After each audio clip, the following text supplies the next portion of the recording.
Is it time? Is it time to play the game again? Triple H, more details on his return to the WWE Performance Center after suffering a cardiac arrest of some kind last year, on the mend with the defibrillator in his chest. It's not stopping him. All the shakeups with Vince McMahon stepping out of the executive branch of WWE amid a big investigation, and his wife and fellow WWE executive taking the role of executive chairwoman in the interim. Triple H is apparently back in a higher position of power with WWE NXT. What does this mean? Bryan Danielson, more details about the injury that will keep him off this Sunday's AEW New Japan Pro Wrestling Forbidden Door, and it's not looking good. Plus, we brought up Stephanie McMahon there. What is her future in the interim role of executive chairwoman of WWE amid her father, Vince McMahon, not being in that role? Ric Flair, more details coming about his big anticipated last match and how Lana plays into this. But okay, speaking of Ric Flair, woo, he's selling hot wings, baby. Woo, woo, woo. They're going to strut right into your stomach.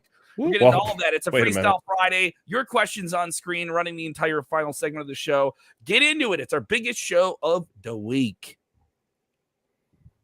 Watch out, watch out, watch out, watch out!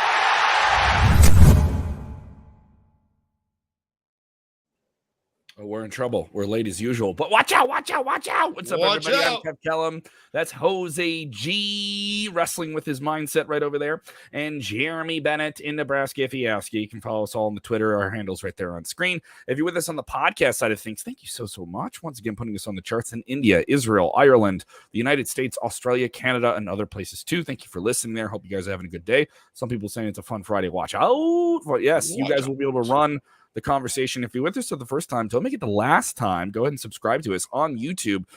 We have nearly 31,000 subscribers. We're right there. We have some special content coming this weekend direct from Chicago at the United Center. I'll be covering the United Center post-show presser with Tony Khan and other people from All Elite Wrestling.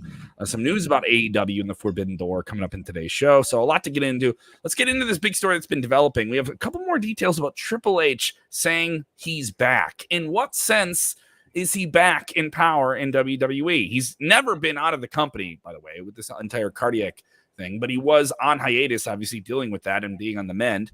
I'm not of the thought that I think he's returning to the ring, but saying I'm back and leaving some people with some question marks over their head, right? I guess you never say never in the pro wrestling world, right? But yeah, at least in the short term, I don't think we're going to see him in the ring anytime soon. But anyways, we got a little update from what we got earlier this week from good old Uncle Dave at the Wrestling Observer newsletter. He notes that Mr. Paul has had a meeting with talent and officials at the PC. That was 2 days ago on Wednesday to confirm he was back. Did not elaborate further. Multiple people who were at the meeting it wasn't made clear to them what is going to happen. Is he back in charge of NXT? What's going on? The report said that Triple H has been back working for the organization following his health scare. The incident, of course, made him retire, put his boots in the ring at WrestleMania this year. There are talks for Triple H to going back to a bigger role long before the allegations against Vince McMahon had occurred, and so this was kind of not a reactionary thing to everything that's been kind of cascading down from that, which is positive. Then that is a good thing. Yeah, it's positive. At least WWE is saying like, hey, we got to get Triple H back involved with NXT. I mean, I've seen a lot of people poo-poo on NXT 2.0 that it's such a step down, and black and yellow NXT was so fun and different. I do think at some point it had to change, especially when they lost that Wednesday Night War with AEW and they had to move to a different night. You had to do some different things. Yeah. But I do think Triple H being involved is cool. Does that mean he's going to run it the same way? I don't know. I mean, you look at how much they've invested in this Next in Line program where they're really focusing on college athletes. But at the same time, they brought in Roxy, one of the hottest independent female wrestlers they could find. They brought in a handful of other independent wrestlers, people that have some experience in that. So I don't think it's exclusively college athletes. Obviously, they've done well with that. They've done well with, amateur athletes, pro athletes coming into the ranks with a Kurt Angle, with a Brock Lesnar. So I don't think that's a bad line for them to draw from either. But what's Triple H going to do? What can he do that really makes people go like, oh, wow, I got to start watching NXT again? It's the show's not doing as bad as it was a few months ago. It's starting to pick up in ratings. Triple H did indicate in that meeting from Wednesday that changes are going to be coming, but he did not elaborate further. So I think that goes back to what I initially said, with the fact that Bruce Pritchard is now taking over the talent relations, that Triple H is going to be back in control of NXT again. Now, it's not going to probably lead to a return to the black and gold, but you may get more of the black and gold feeling in it, with and Triple that's H okay. back in control. And that's absolutely okay. I mean, we can't live in the past all the time, guys. You know, as wrestling fans, we want to cling on to nostalgia. Black and Gold had a fantastic run, and we have to take it for what it was. It was a catalyst to what they wanted to be, right? So now we have a new version of NXT. Maybe Triple H just drops to 2.0 and just keeps at NXT. I mean, that could be the little change. But this is exciting. This is very exciting because we know what Triple H has done with NXT, taking it to a different stratosphere. Now he could take this new version that Bruce Pritchard put together along with Shawn Michaels, along with Vince McMahon, and put his own touch on it. And you know that it is going to be good. Maybe when they go back to Full Sail, they'll have a different set. They'll have a lot more space, and they'll be able to do a lot more things. But is the move back to Full Sail for certain? There's a lot of talk about that move going back to Full Sail, but there's no concrete date as to when's that going to happen, or if it's going to happen this year at all. But now, there is serious talks about that. Jose, you've been to WWE NXT, both in Full Sail Arena, which is in Orlando, and the kind of makeshift arena they made from the Capitol Wrestling Center that they have inside the Performance Center. Which do you prefer, and what do you think is better for the show on television?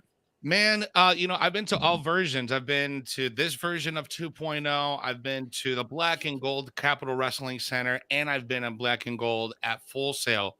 The acoustics and the space that you have at Full Sail is 10 times better than what it is at the Performance Center. You don't feel cramped up at the Performance Center. Everyone feels like you're just in this one closet, and just everyone's like this. It's pretty evident on TV when you see where the ring is and you see where the barriers are. That's only like maybe 7 or 8 feet away from the ring. So with Full Sail, you actually have a little bit more space where you don't see the fans as close. But for me, I think Full Sail is a better venue for NXT.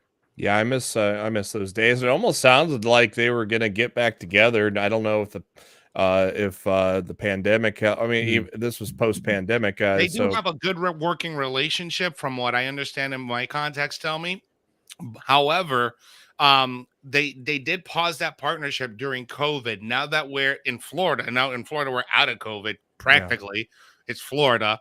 The decision's different now. It's, for example, when I signed up, because I'm planning to go to next week's NXT. Now masks aren't mandatory. Strongly recommended, but it's not mandatory, right? So, and this is a TV studio slash TV studio training center. So the things are a little bit different. So maybe now that the rules are a lot more loose when it comes to the COVID, maybe that partnership will resume maybe early quarter next year. I don't know. I'm speculating, but guys, I know that the talks are there. The talks are there. Yeah. We have some other topics to cover, including AEW Forbidden Door this Sunday and a major injury. So many injuries with that show, but staying on topic here with Triple H.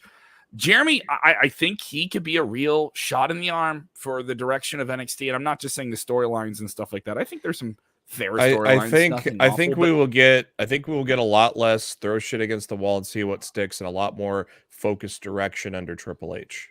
And he's got players now. He's got some guys that they've established. They presented a bunch of different characters at one time. Vince takes them. Yeah. And that's what NXT is supposed to do. It's supposed to develop stars for on SmackDown. Exactly. You know, so I mean that's the point. Can that show? People say bring back Black and Gold. I don't think they can go backwards. I really don't think you can. They won't. There's no point to going backwards. You never see WWE go backwards. They always go forwards. Why don't you think they never brought back the big fist for SmackDown? Because they're not going to go backwards, guys. They did can once, do but nostalgia throwback shows here and there. But they're going to use the LED screen for it anyway, so it doesn't matter. It's going to be a one-off. Here. Donna with a comment here. Hope Triple H makes NXT 2.0 better and exciting. it's kind of an inconsistent show. For the most part, I enjoy a good chunk of it. And the stuff I don't like, I don't remember, you know? I cover the show on a weekly basis because I believe in it. And it is an enjoyable show for the most part. It's a solid paceful watch though too. From people like Jeremy, you've told me that before. Like you like the pacing of it. It doesn't feel like long-winded. You get what you want out of it. Like you kind of know where everyone kind of stands. Yeah, and then if it's not that good of a show, I just make shit up on Twitter to have fun with it. So give them a follow at JB Huskers. We have some more news to get to, and don't worry, we will get your questions on screen as well. Some more unfortunate news for AEW and specifically for Bryan Danielson. Arguably one of the best technical wrestlers, if not the best wrestler of his generation, will not be a part of a show that is going to be all about technical wrestling when All Elite Wrestling and New Japan collide at the Forbidden Door pay-per-view this Sunday, streaming on BR Live, Fight TV internationally, and other pay-per-view providers. The problem is Bryan Danielson is a big star. CM Punk's not on this show. Tetsuya Naito from New Japan is not on this show. Tomohiro Ishii has been taken off the show with a knee injury. He was originally booked for it. So a lot of talent yanked off the show, but the concern about Bryan Danielson having an injury is now getting very serious, at least for fans on the outside looking in. Danielson appearing on this week's Dynamite, expressing that he is of clear mind. Once he gets cleared, he'll be back in the ring, and he'll take on Zack Sabre Jr., and he'll have a hand-picked replacement that'll be a future member of his Blackpool Fight Club that he's in with William Regal and Jon Moxley and Wheeler Yuta. Well, a lot of people speculating about who that is. You can check out our episode yesterday about that. But we're learning some more unfortunate news about this injury and how serious it is from Dave Meltzer. Unky Dave has the unfortunate news for us at the Observer. What do we got here?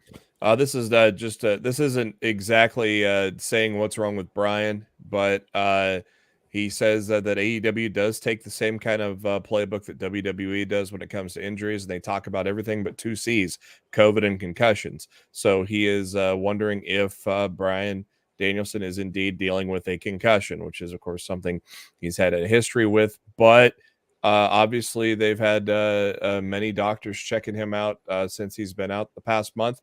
And Bryan's pretty confident that he's going to be back pretty soon, just not soon enough to reach tonight to Sunday's show or Blood and Guts next week. So, but obviously they've turned this into an angle, and we're going to get a big reveal and a big surprise, and that everybody's going to be looking forward to on Sunday. So at least they're turning that into something, at least, instead of just leaving him off. It'll be interesting to see, and I really hope it's Cesaro, because he would fit in that perfectly with Regal and Yuta and Mox and Danielson. I think he would fit perfectly with those guys. So I really hope that it is Claudio. Yeah, man. Victor, go ahead, buddy. I'm actually disappointed, that Bryan is not going to be featured on this pay-per-view. Neither is Punk.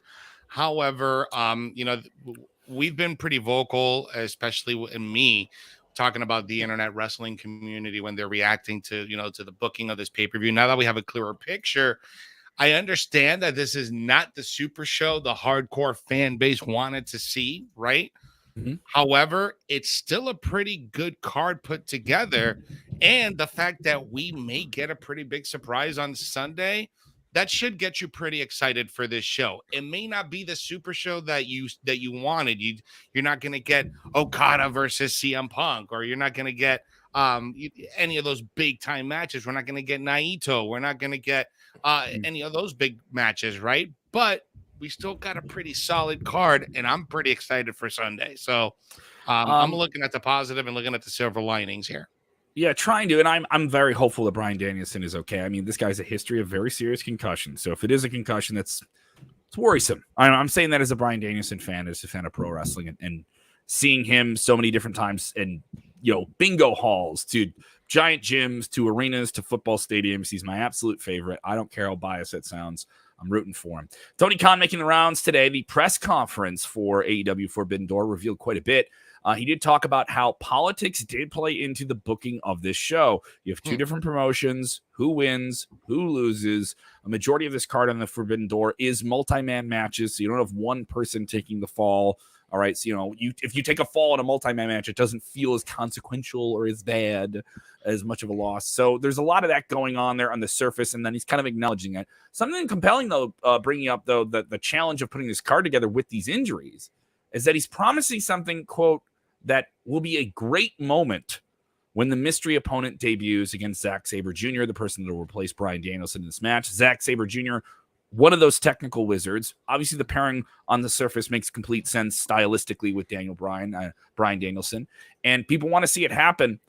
He says it was one of those perfect situations because rarely do the stars align where you have a mystery opponent and a chance to build up a moment like this. It is very fitting to go back to the United Center where we've had one show, and it was a great moment. That's when CM Punk returned, and I know for sure we're going to have a great moment. You're promising a moment here. You're promising something pretty big. Expectations are through the roof. We had someone in here saying they think it's going to be Johnny Gargano because he's in town doing a signing that day. Gargano has refuted that. I've talked to people at the sports card show that he's appearing at, and they said they don't know anything about that at all. That isn't to say that it isn't a denial, but he said, like, no one's going to believe me, even on Twitter. If I tell that thing was also scheduled before this thing even came to fruition. So. Mm-hmm. It's definitely that. So that's how it is here. Kevin. Johnny Gargano's going to be in Chicago. It's a work. It's a work, Kevin. They're working you, Kevin. In the media scrum, man. Tony Khan also saying Bryan Danielson is valuable to AEW on and off screen. He is shutting him down until he feels 100%. Yeah, and that's good. WWE had to do the same thing with Danielson before, and it was the right thing to do, and it's the right thing in this circumstance as well. Speaking of different stressful situations, what's going on with the executive branch of WWE right now? Of course, last Friday, the biggest news of the year, we learned that Stephanie McMahon assuming the interim executive chairwoman role of the company. Well, Vince McMahon steps down from that role. He continues to be the head of creative for WWE. And maybe people think, man, this is just a puppet regime or all these different things. But we have more details about what Stephanie McMahon is doing in this interim role while that investigation of all the different misconduct with McMahon goes down. What's the latest, gentlemen? According to Deb Meltzer at the Wrestling Observer, no surprise, the 4 board members that are not involved in the decision-making process or investigation were, of course, Stephanie McMahon, Nick Khan, Vince McMahon, and Triple H. It was... The report added, though, it was Vince's decision to step down from his corporate duties. He recused himself from the process of naming his interim successor. The 8 remaining board members elected Stephanie. So the 8 remaining ones that are on the board there for WWE elected Stephanie as the interim CEO. Shortly after Stephanie had taken her leave of absence from WWE in May, Meltzer reports echo what Business Week's report said. Certain higher-ups in WWE wanted to bury her on the way out, which noted that they felt the company was underperforming in ad revenue with Stephanie as the chief brand officer. The report also claimed that it was not Stephanie's idea to leave, but it was Vince who made the decision for her to step away, citing lack of new sponsorships under her watch.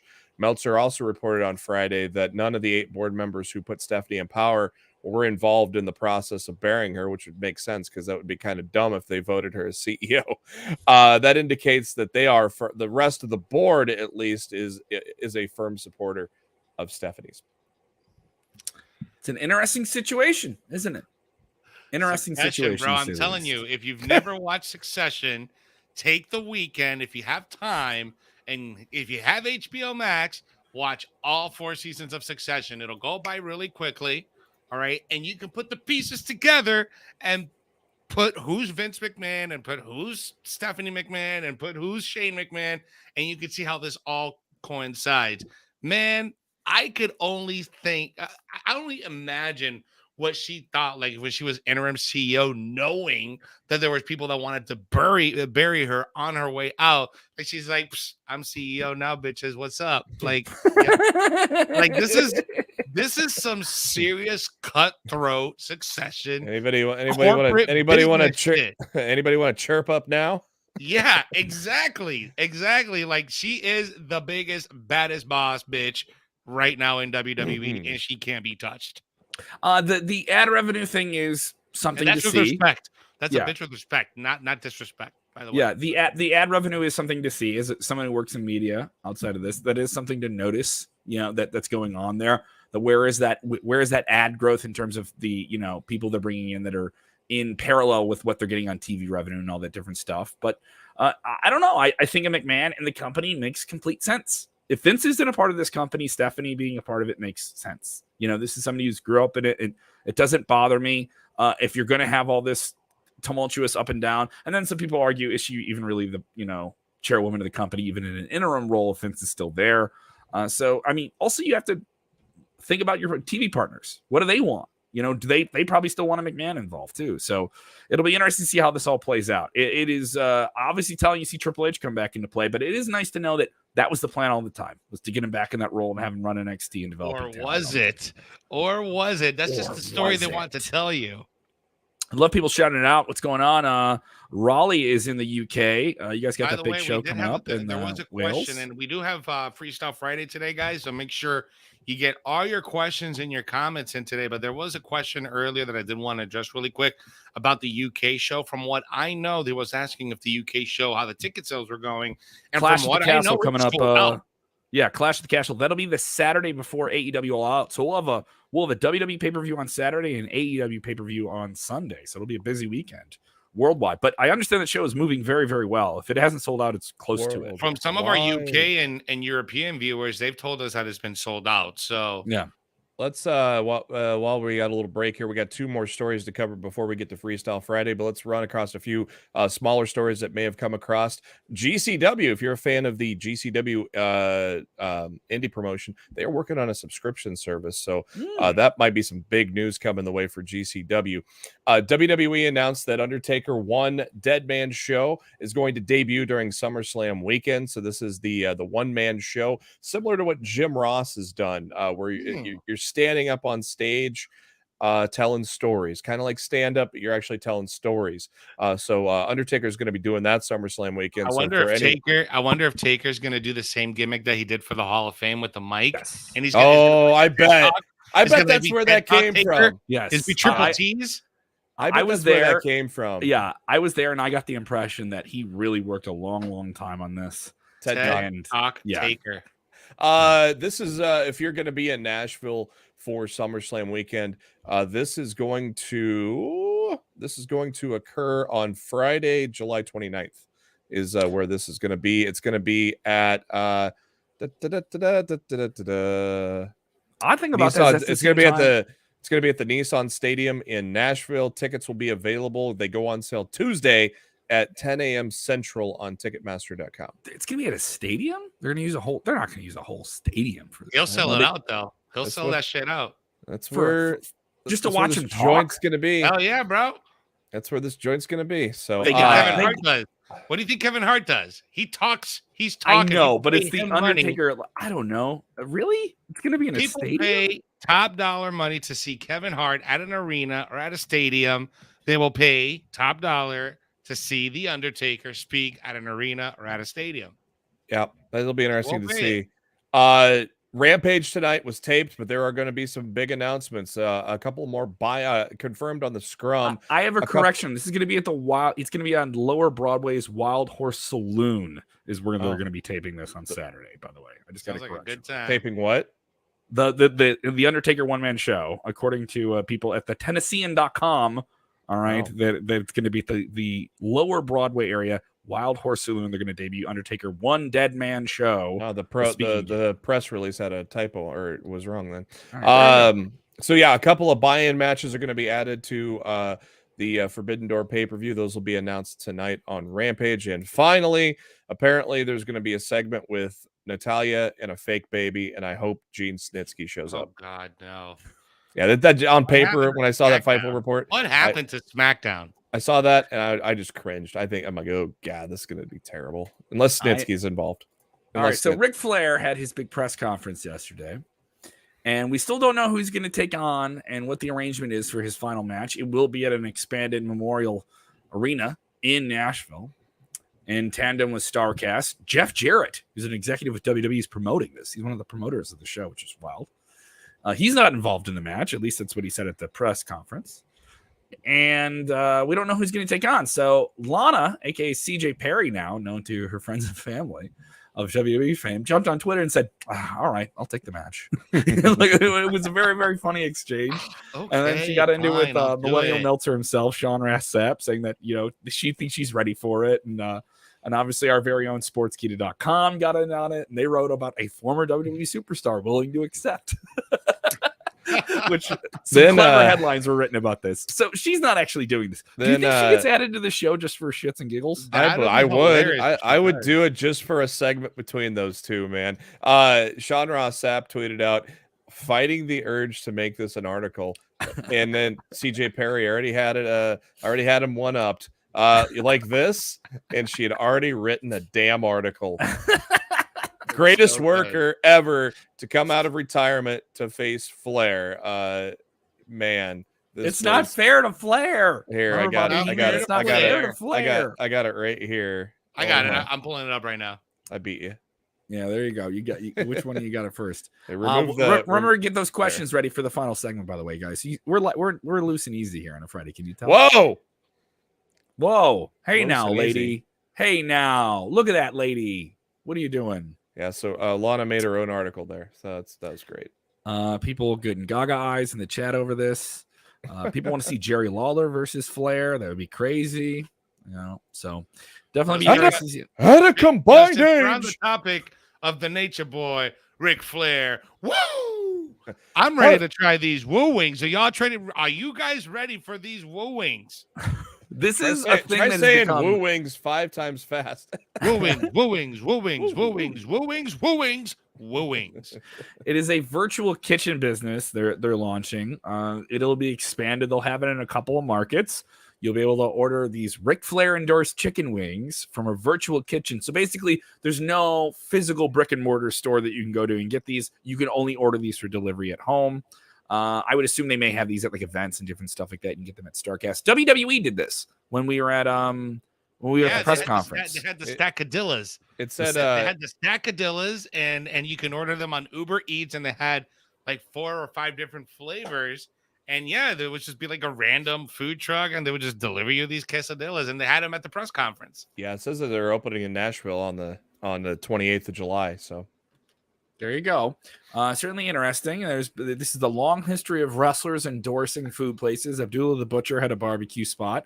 I did some many entertaining nights at the Squared Circle by Lisa Marie Varian in Victoria in Chicago, and and then Hulk Hogan has his beach shop down in Florida. So a lot of wrestlers getting in on the food game, brother. Dude, this is awesome. Like, this just shows younger generation. Look at what these older guys are doing right now with their future. They're investing in cannabis. They're investing in food products and liquor products, hooking up with the hip hop industry. Ric Flair's doing it right. He's getting in everything. He's in NFTs. He's in crypto. He's got 7 different businesses. Man, I want to be just like Ric Flair when I'm 75 years old. Don't get married again, Rick. Just don't get married again. Oh boy. Woo! Oh boy. Ricky with a line here. Those rings replace Viagra. Woo! You can go all night long. Since Elvis's family's being stingy, Flair should go to Vegas and promote woo weddings. No, stop it. You could get married by Ric Flair impersonators. Woo! I don't know if Rick, if you're listening, I can imagine the ad for that, bro. Rick, if you're the ad, it just pops up on your local cable TV station at the hotel. And he's like, whoa, it's the Nature Boy, Ric Flair. And if you want to be styling and profiling and be jet flying, you need to get married over here. Woo! Weddings. I'm tweeting him. I'm tweeting at him right now. I got $1 million idea, Rick. Man, this is perfect. Make sure you write it down and put it in the mail, and that way it's like a poor man's copyright. So that way you came up with the idea before he did. That way you can get at least a percentage off of it. Oh man. Yeah. Rick, nice. Pack your bags for Vegas, Rick. Guys, it's that time of the show. It's Friday. It's that Friday afternoon. It's time for Freestyle Friday. I'm going to challenge all of you watching right now to hit the like button, okay? For every question you throw at us, hit a like button, all right? We will award one person the question of the day. We're going to count it down. We got 105 people watching. Mm-hmm. So we're going to count it down in 3, 2, 1. Smash that like button right now. Bam. Everyone hit it. Everyone hit it right there at the same time. Thank you guys so much. We appreciate the support. You guys run the show. Fire off your questions about everything going on in the world of wrestling. Don't do the fantasy booking thing. Can you confirm that my fantasy booking is going to happen? So that's the only rule. And be cool. And obviously, know where the line of decency is and be nice. So fire off your questions. People saying it's Freestyle Friday while we're talking about food. It's Freestyle Friday. Bro.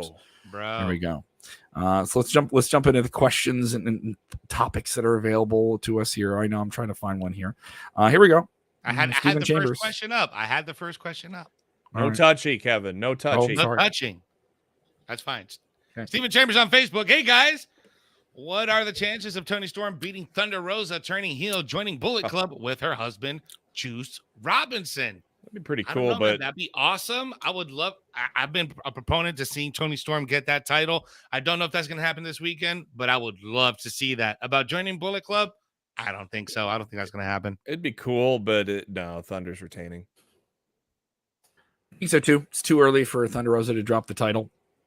Interview with Thunder Rosa dropping on our channel at some point the next day or so. Yeah. I think it's dropping tomorrow.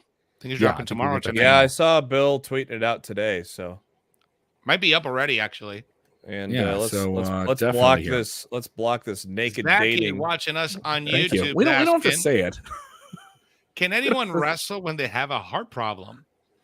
Well, Lawler has a lot. Yeah, but it's also worth noting Lawler didn't have the same type of operation that Ric Flair had, or even that Triple H had. They had very serious heart issues.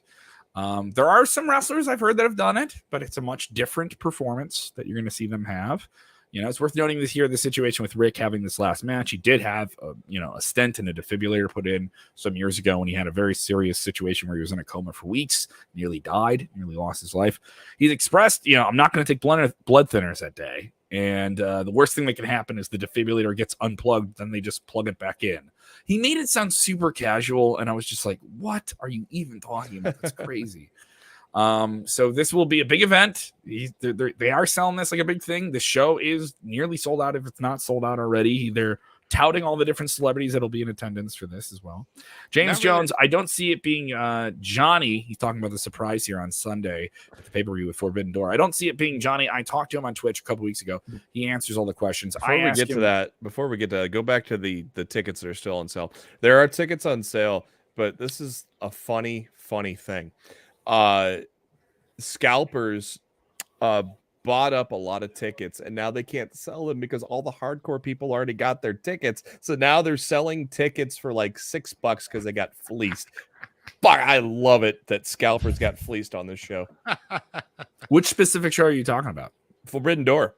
Okay. All right. So there we go. Want to get some more questions in here. James Jones, what do we got here? Comment on YouTube. I don't see it being Johnny. I talked to him on Twitch a couple weeks ago as he answers it all. I asked, has he missed the ring? He said, no, not yet. He loves being on his break only because he's been gone a new year. And I don't know what I said, but he doesn't want to come back until Candace does. Like I said, this Chicago appearance was booked well before this pay-per-view was even conceived, so to speak. So, Zaki Balak watching us on YouTube. Why is it that Vince is coming every week? Ratings. I mean, and it's ratings. There's interest in this investigation with Vince. He was trending for hours and hours and hours last week when this happened.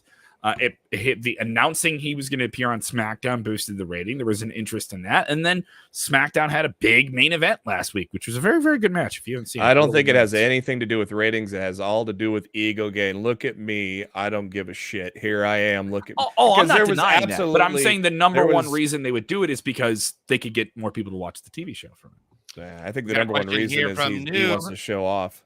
Watching us on YouTube. What are your thoughts on Natalia Markova's run on the NWA this year so far?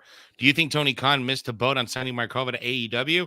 I'll tell you what, man. Markova's a fantastic talent. I worked with her about 3 or 4 years ago at a local promotion here. And she hadn't not blown up, but she's a fantastic talent. She's great. She's beautiful. She does really great work. And I think it's just a matter of time where she will get noticed by one of these bigger promotions. I think she still has a little bit more work to do, but I don't think he's missed a boat on Markova yet. I think Markova still has some work to do. I haven't been seeing a lot of her work from NWA, but from a personal standpoint, just being able to meet with her and work with her, she's really good at what she does. Yeah. I mean, you can't sign everybody. That's the thing people got to remember is not everybody gets to be signed. That's part of it. Raleigh with a question from the UK. Hi, do you think Triple H and Shawn Michaels will run NXT 2.0? It isn't clear. It isn't even clear if, Triple H is running it. He's certainly back in some position of power with talent in NXT in the Florida division of WWE, and that was expressed. We just don't know any more details beyond that. And they're going to play it close to the vest with everything going on. Ain't no way Pritchard can run it all. So no, I think and he shouldn't have to. I think they're going to. Well, Vince assigned him to do it. So yeah. But now with all this happening, no. How much are the tickets for the Undertaker one-man show, Dead Man show? I don't know. You have to go to Ticketmaster, and let me see if I can pull it up on Ticketmaster real quick. All right. Well, while you're doing that, we'll get to another question here. Which one do you want to jump on? Which one do you want to jump on? We got one here from Kenny Williams. Sportskeeda Wrestling. Why all the recent injuries? Are they all sick? It's just the way it goes. I think, especially with you putting a lot more guys out there, a little bit older, north of some other injuries come up. Some guys make some mistakes. It's not ballet. You heard that before with, CM Punk. He jumped the railing and smacked his knee into a railing, just trying to crowd surf into the fans. I'm gonna give a little bit more of an out there answer, just because that's the type of person I am. I'm just a little bit more out there when it comes to shit like this. I don't know, man. It's been a weird month when it comes to not just pro wrestling, but just everywhere. Today was a crazy day in the news and nationwide. We're not gonna really talk about what happened today in national news. You don't come to us for that. But exactly, you don't come to us for that. That's another debate that we're not going to talk about. However, it is massive, life-changing and shifting news for some people. And that's just been things that's been happening over the last 4 weeks. It's just been this crazy energy. So I don't know. And by the way, if you didn't know, if you follow astrology, today I think there was like 3 planets in line in the morning. It was called like the parade of planets that happens one every 50 years. So I think there's just like this weird energy going on, and maybe that could be a collaboration to it. Again, I'm out there. Let's keep in mind, Tony Khan does not work AEW like Vince McMahon works WWE. Tony Khan lets people have a lot of freedom to do things. So it's not Tony needing to slow down, because he's letting them have the freedom to do what they want. You're talking about that comment there from Eric Cavallera saying maybe they should adjust the television style and the ring style and stuff like that too. Some people that have to do that after injuries. Yeah. I mean, he does have a point though. If you think about it, when you look at those matches that AEW has, they really just it's a free for all. They're allowed to do whatever they really want to do. And that can be a double-edged sword. One side is good because the fans get hella entertained and we get to see stuff that it's like, damn, you will never see in WWE. But then at the other side, these guys are putting their bodies on the line in very, very compromising situations, and they got to watch out for that. We've seen what happened with Bryan. Now we've seen what happened with Punk. It's serious, and I don't know. Maybe they got to change the ring style. I don't know. Maybe they'll learn from this one. Nothing on Ticketmaster yet for this. So okay. I see some good questions here. I've one. Oh, here we go. Ricky Castell. I love The Undertaker, but he's not selling on a stadium talk. No, guys, he's not playing a stadium, by the way. He's not playing. He's playing a much smaller venue. Press release was wrong. Press release was wrong here. So other people with questions here. Here, Stephen Chambers. By the way, we got slogans already for Woo Wings. What are the slogans? Woo Wings. They'll make your butt burn. I don't know if that's a selling point. I don't know. Some people will. Maybe it's just an accurate description, depending on what your digestion is like. Some other questions here. Stephen Chambers, do you guys see any titles changing hands at Forbidden Door? There are a couple of matches here with both titles from New Japan and AEW being defended. An interim AEW World Champion will be crowned, and then that person will have to take on CM Punk when he returns from injury at some point this summer. You're going to get a new champion there. I mean, that's just an interim belt, so it's just a placeholder title. It'd be interesting if Jay White makes it out of the show. He's going to be in a fatal 4-way with the IWGP heavyweight title. Who do you think there? A lot of people think Okada can get the belt back here. I don't know. If they don't like having a baby to sometime soon, I don't see New that Japan happening. doesn't like to hot potato the belt. Jose and No. I said this on Getting Over on Twitch on Wednesday that we expect Jay White to retain because they don't play I hot don't potato. expect any major title But- changes at this pay-per-view at all. Speaking of Forbidden Door, this was from the media scrum as well, and Tony Khan looking to make this into a Wrestle Kingdom type of deal, maybe a 2-day event going forward, which is very interesting to hear. That would be very interesting if they could do that. God, what's on the line? Women's title not going to change. IWGP, I think if any title does change, I do think that the women's title will change again, just because I really want Tony Storm to win it. But in my heart, I know Thunder Rose is going to keep it. Well, a tag title is going to change, obviously, with that triple threat, which I think FTR is going to come out with all the belts. But so there, a guaranteed title change is going to happen because either the IWGP is going to shift or the ROH Tag Team Championship is going to shift. So that one is guaranteed. We have some great questions about The Rock that I want to get to in a second. I'll get to that. But Seals asks, where the heck is Odyssey Jones? Yes, the super heavyweight of WWE NXT was one of the bright spots when 2.0 started to roll out as a new brand. He was featured on 205 Live, even though he was not 205 Live. They described him as 405 Live, right? A guy who is very big, can move, and has a lot of charisma, was already getting the look at the main roster stuff and then suffered a serious injury. He's just on the mend. Those big guys, when they have injuries, sometimes it takes a long time for them to get back. He ruptured his patella, so he's out for several months. Yeah, and that put Mark Henry on the shelf for quite a bit when he was out of there. Want to get to this question? Got a super chat. Let's get to it. Victor Nash, guarantee you get on screen with the super chats, by the way. We appreciate the support. Since Lady Frost, she just left Impact Wrestling, has requested a release, where do you think would be best fit for her? I'm going to be a little biased. I've gotten to work with Lady Frost in AAW, an independent organization. I will be on pay-per-view again with them July 15th, doing all these different things. We're launching a new podcast, by the way, AAW Redefined. It'll be dropping soon. I don't know the exact date for that to come out. I think she's a veteran who has a lot of experience that people kind of sleep on. She has a very exciting look. She's very athletic and has a lot of experience. I do think her going to All Elite Wrestling is almost a little bit too predictable. I would say right now the game is a little crowded in that regard. But if she wants out of a contract and she gets it, and that's something Impact understands, we're in a position where we got to let people do that because they're still letting people do independent dates as well. So what's the compensation? What's the commitment? All those different things. And she's on the shelf. I don't know if right there's now, a spot open for her in WWE because she is a veteran talent and they're so focused on youth right now. But her being in an NXT with younger talent could be very compelling. And you wouldn't have to have somebody come down from Raw or SmackDown or come over. You would have a veteran talent that you're bringing in for that purpose to work with younger talent and bring them up to her level. I think Lady Frost would be great in that position in WWE NXT. But hey, she could show up in AEW as well. Guarantee you that she's not going to be in NXT or at WWE. No, I'm not to wrestle at least. Not to wrestle. I'm being completely hypothetical. I don't know, and I don't know how long she's on the shelf for. I think she's going to be on the shelf for a couple of months still, so it isn't going to be an immediate thing. Yeah. Let's get our last question here by Raleigh watching us on YouTube. Thank you for the support, broski. Where the hell is Brian Cage? Signs a new deal. Not had one match. Weird. Thoughts, guys? They're saving him for Ring of Honor.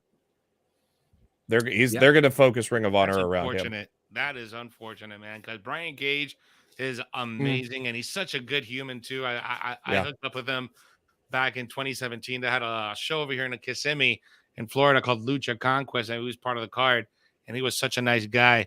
Him and Melissa Santos, because they're married. But, man, they're both awesome people. It's unbelievable how great of an in-ring worker this guy is, and he's not being featured. It's unbelievable how he's not being featured as a top talent because he is a top talent. I don't know if there's any backstage politics going on with Brian Cage and AEW, but man, it's unfortunate, and he would be a great fit in WWE. Well, they did the angle at Supercard of Honor, so I am very confident in thinking they're just holding him to ROH. Because they paired him with they paired him with a young tag team plus Tully Blanchard. I think they're They're just doing. They're gonna have him. They're gonna center ROH around him being a top competitor there, which is good because you're rebooting a legendary brand. You need to have some legitimate guys at the top of that card. So you have a Brian Cage versus a Jonathan Gresham. That's going to be a damn pay-per-view seller. So. Yeah. A lot of people saying will it be Claudio Castagnoli Cesaro or Johnny Gargano at Forbidden Door. Those are the two prime candidates, but who knows? There could be somebody out there that we're not even thinking of. I know everyone thinks there's names available. There's big names available, so it'd be crazy here. Triple H said, "I'm back." He meant it. Forbidden Door. There was a question I wanted to get to here that swung by here, and I'm trying to find it. And it was a very, very compelling question here. And with the scenario here we go. Joseph Austin, I want to ask you guys this too. Do you guys see WWE's recent controversy involving Vince McMahon affecting the likelihood of The Rock returning to face Roman for this hypothetical, long-anticipated masturbatory fantasy, as Paul Heyman called it in an interview with me? This dream match that we're supposed to get at WrestleMania that was teased on The Rock's sitcom. It was teased in dialogue. That was great. And he said that's a match with a young Rock saying to a young Roman Reigns, that's a match that can only happen at WrestleMania. So I thought that was a nice little touch. A lot of people expect this to happen in LA. It's almost something that Reigns said, we're not going to do it in Texas. Why don't we save that, maybe do that in LA? And he kind of alluded to that. And Rock with some big projects. He has a new DC superhero movie coming out in a couple months. I don't see this affecting it. I don't see the situation, mainly because it, from all intents and purposes, from what we've seen, and mind you, it could change. More NDAs could come out, and it could get much worse, right? But until it does get worse than it is. Still not good. I mean, the impropriety of the inappropriate stuff of giving someone a potential raise, the alleged things that are there, and honestly, the back door is, he had a relationship outside of his, public marriage, but who knows? At this point, like, that isn't the major thing. The major thing is, did you give someone a raise because they were dating him, If anything, I think they moved forward as planned. Yeah, and if anything, this could maybe even trigger The Rock thinking more of, hey, maybe me and Nick Khan should takes over WWE. Yeah, maybe this whole thing might be. Hey, maybe I should have a little conference with Nick Khan, see what happens here. Eh? You think that'd be a good idea, Kevin? There. Hey, Hillary. Hey, I didn't inhale. Hey, I did not have sexual relations. What she was? Definition? Monica was just helping me tie my shoes. Oh, come on, we're in trouble. We're in trouble. Let's get out of here. Yeah. It's Friday. Yeah, definitely. We got to get out of here. All right. We'll be back on Monday with Top Story. But Sunday night, make sure you're with us live after AEW Forbidden Door, AEW New Japan Collide, and we will be there for it. I will be reporting from the bowels of the United Center, that house on Madison. The shitter? No. Oh. The basement. You can call an arena basement bowels. You can call it that. Calm down. Yes. So yes, please join us for that. We'll be live from there. Here we got another super chat. I don't want to leave it hanging here. There we go. Victor Nash, thank you so much. Very appreciative of your support, Victor.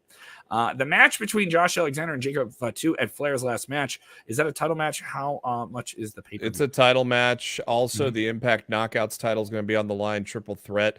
Rachel Ellering, who was a partner of Jordan Grace's, and I can't remember the third lady in that match.